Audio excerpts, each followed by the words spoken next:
오늘 제목을 다시 한번 같이 읽어볼까요? 시작. 석 달쯤 함께 누구랑 살고 싶으십니까? 우리 청년들, 석 달쯤 함께 우리 어른들을 누구랑 살고 싶으세요? 우리 어르신들, 석 달쯤 함께 살아야 된다면 어떤 청년들이랑 살고 싶으세요? 저는 마리아가 석 달쯤 함께 엘리사벳하고 있다가 집으로 돌아가니라 이 구절이 그냥 지나갔던 이 평범한 구절이 올해는 참 제 가슴에 깊이 꽂히더라고요. 오늘 이 시대를 세대 갈등의 시대라고 합니다. 그래서 가정에도, 일터에서도, 심지어 주의 교회에서도 세대 갈등이 아마 가장 심각한 사회 문제가 되어질 것이라고 말을 합니다. 우리 대한교회는 어떻습니까? 우리 대한교회가 올 한 해 매달 마지막 주일에 한마음 예배라는 타이틀로 청년들과 함께 연합 예배를 드렸습니다. 왜 한마음 예배라는 이 연합 예배를 저희가 드리려 했을까요? 우리 교회 또한 이 세대 갈등의 예외일 수 없기 때문입니다. 마치 마리아와 엘리사벳이 엄청난 세대 차이 가운데 충분히 세대 갈등이 있을 수 있었음에도 석 달쯤 함께 잘 지내다 마리아가 돌아갔다는 이 구절이 제 가슴에 꽂힌 것처럼 말이죠. 이런 얘기 있잖아요. 그 이집트 벽화, 수천 년 전 이집트 벽화에 이렇게 쓰여져 있었대요. 요즘 애들은 버릇이 없어.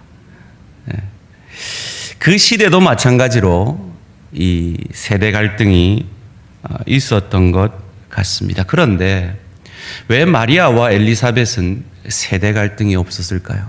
심지어 가장 예민한 두 임산부가 만났는데, 그죠?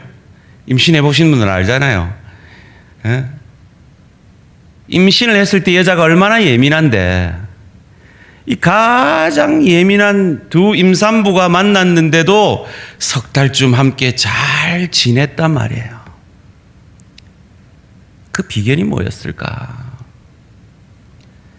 우리는 성경 인물들을 다 나와 다른 사람이라고, 나라와 차원이 다른 사람이라고만 생각해서 그냥 너무 당연하게 받아들이는 거야.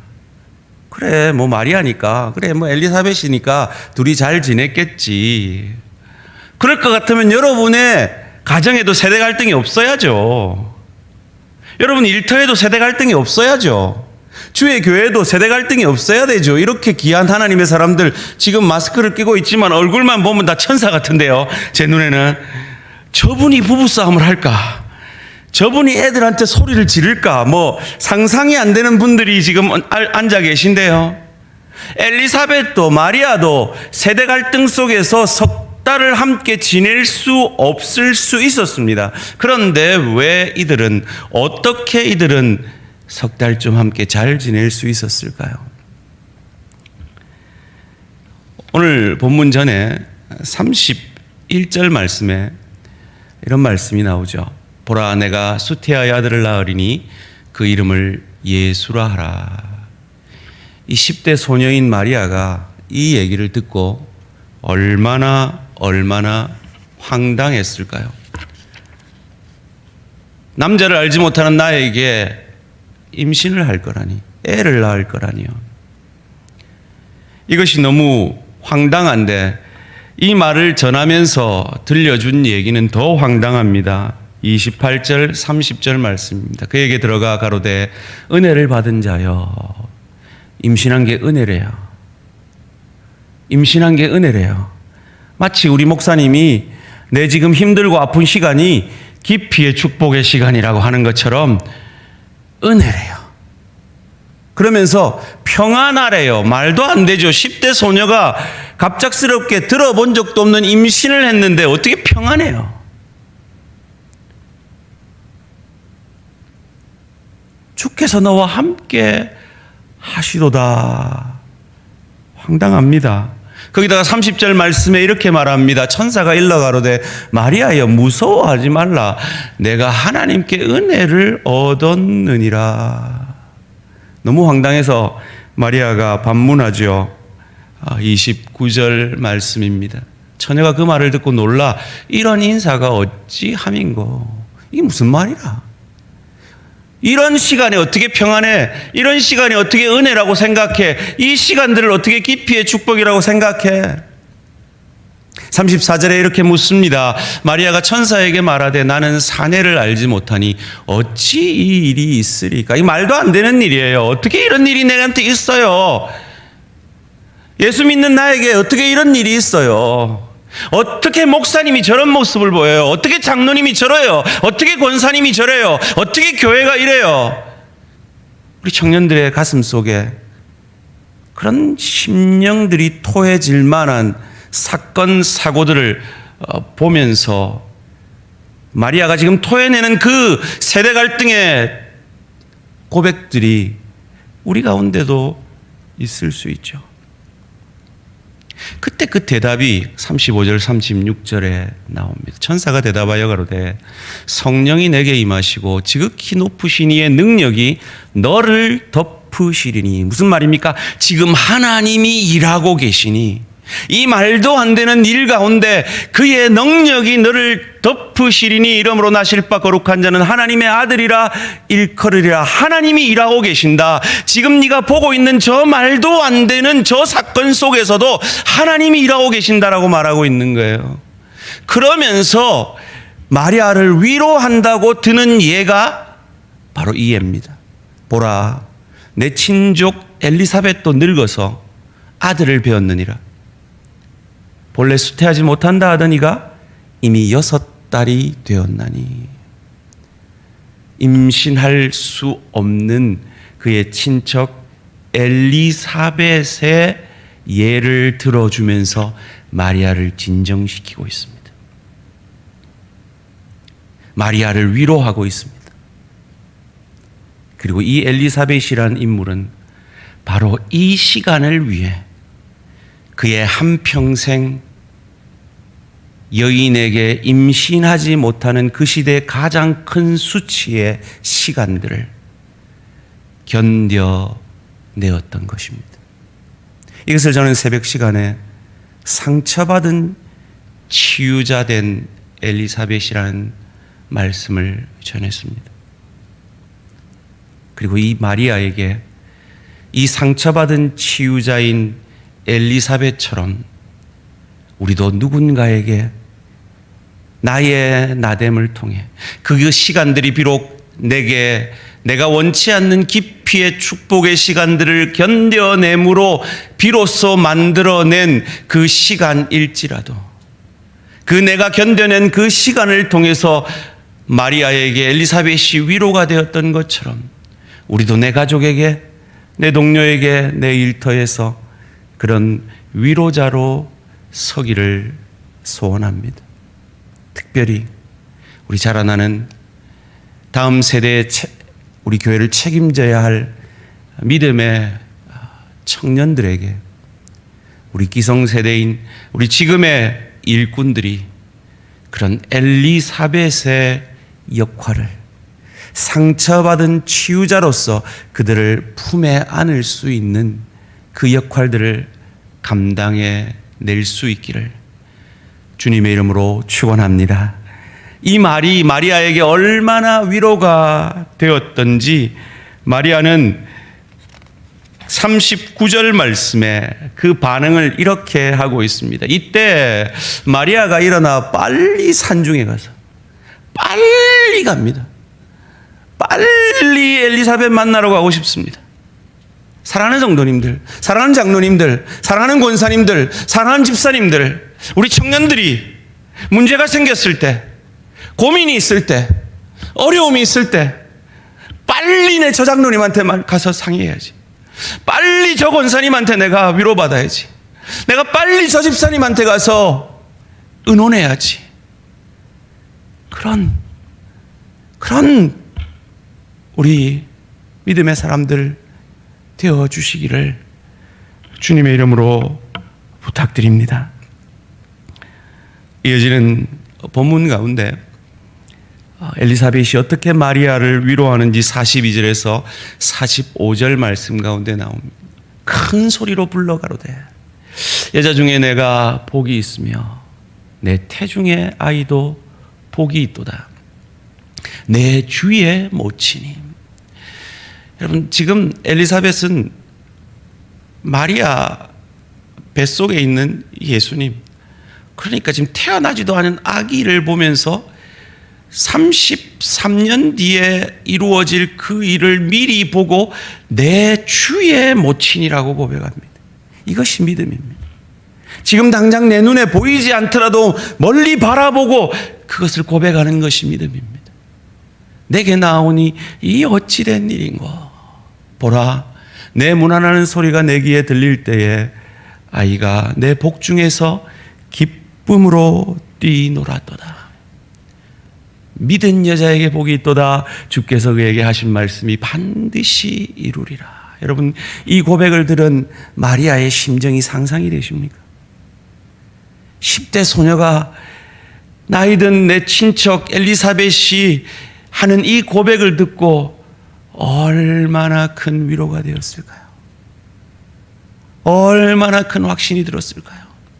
사랑하는 성도님들, 저와 여러분들이 우리 청년들에게, 우리 다음 세대를 책임져야 될 저 새벽이슬 같은 청년들에게 그런 역할을 감당해 줄 수 있는 우리 어른들 되시기를 주님의 이름으로 축원합니다. 어찌 가능합니까? 이 일이 어찌 가능합니까? 41절만이 해답입니다. 함께 큰 소리로 읽겠습니다. 시작. 엘리사벳이 마리아의 문안함을 들으매 아이가 복중에서 뛰노는지라. 엘리사벳이 성령의 충만함을 입어. 히터 누가 조절하는지 모르겠어요. 히터 좀 꺼주세요. 히터가 너무 세니까 졸음이 옵니다. 이 귀한 말씀이 선포되는데 졸음이 옵니다. 이러면 안 됩니다. 히터 좀 꺼주세요. 성령 충만했기 때문에, 엘리사벳이 성령 충만했기 때문에 마리아에게 위로가 되었습니다.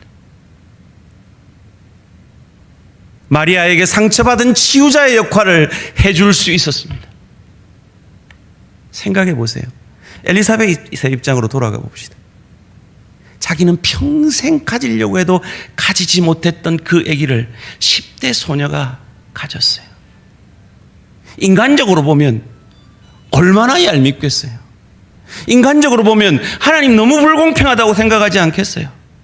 마치 우리 기성세대들이, 우리 젊은 청년들을 보면서 나도 모르게 라떼가 나오는 것처럼, 라떼는 말이야, 장로님들이 뭔 소리 하면 끽소리 안 하고 막 그냥 예예만 해서 나도 모르게 그냥 그런 얘기가 흘러나올 수 있는 것처럼 그럴 수 있잖아요. 그런데 엘리사벳은 라떼 얘기 안 했어요. 오히려 그 어린 처녀 마리아를 내 주의 어머니라고 높여줬어요. 어찌 이것이 가능했습니까? 성령 충만했기 때문에. 소원합니다.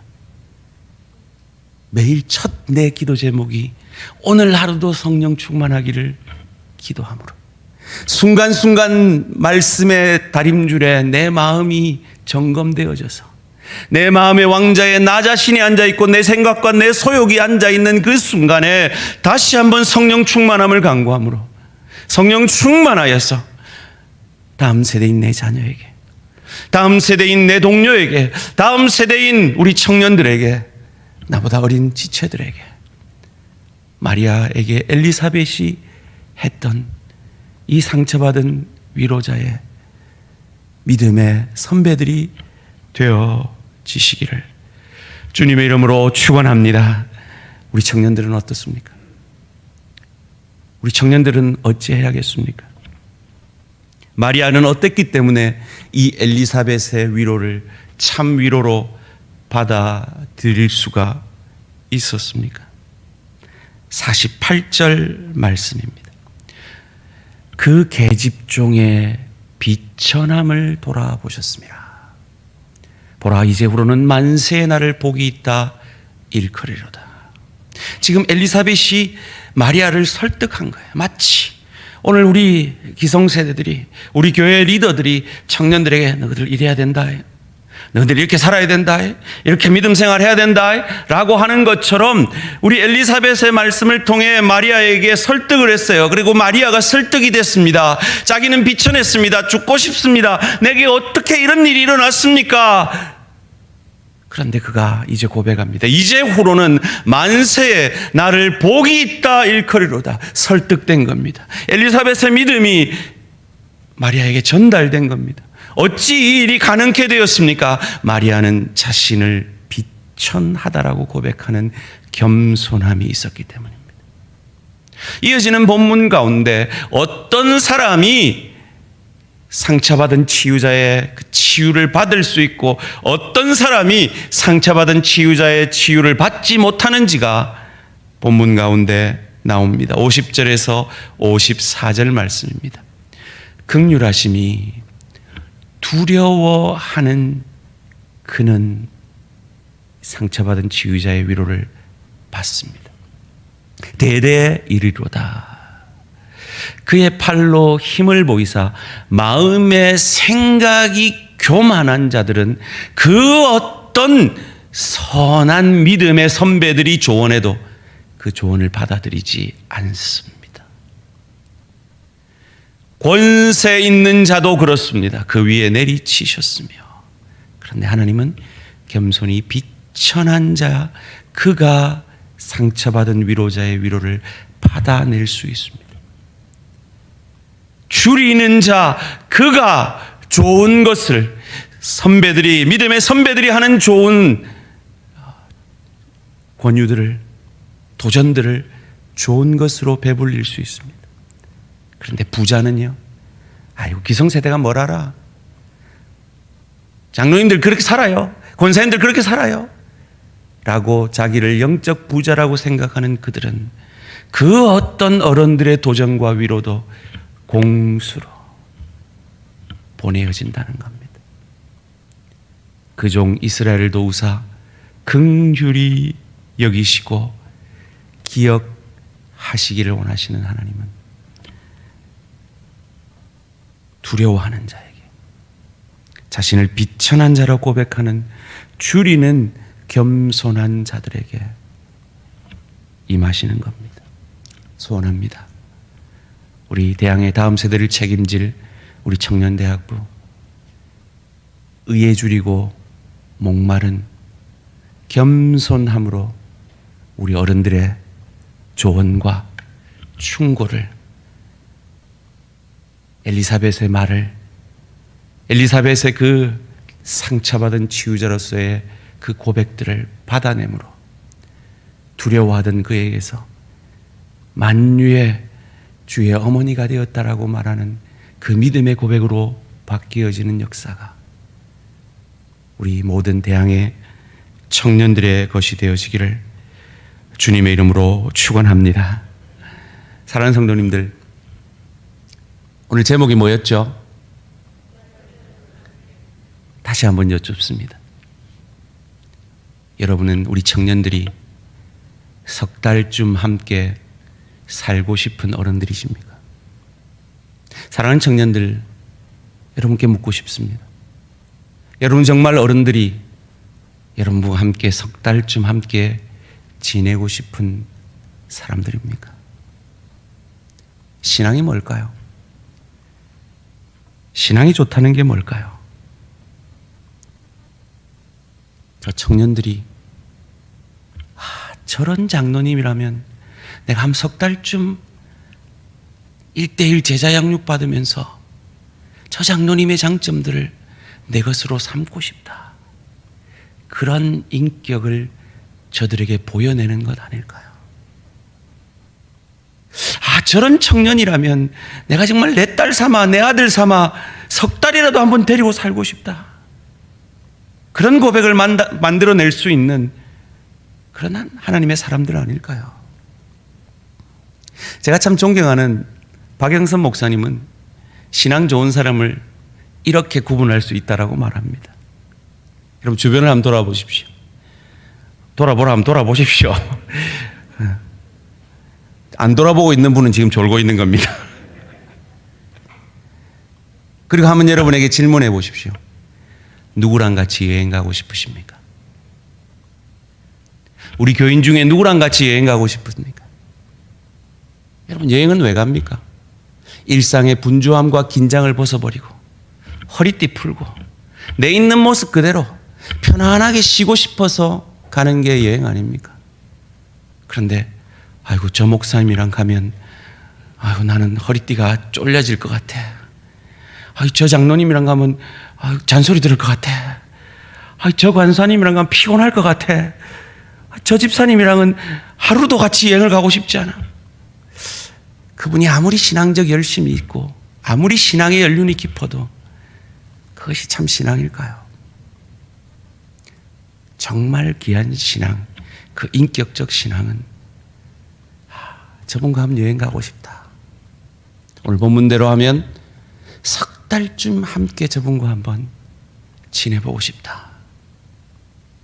그 고백을 받아내는 저와 우리 모든 성도님들 그리고 사랑하는 우리 청년들 되시기를 주님의 이름으로 축원합니다. 시간 결단의 기도 드리시겠습니다.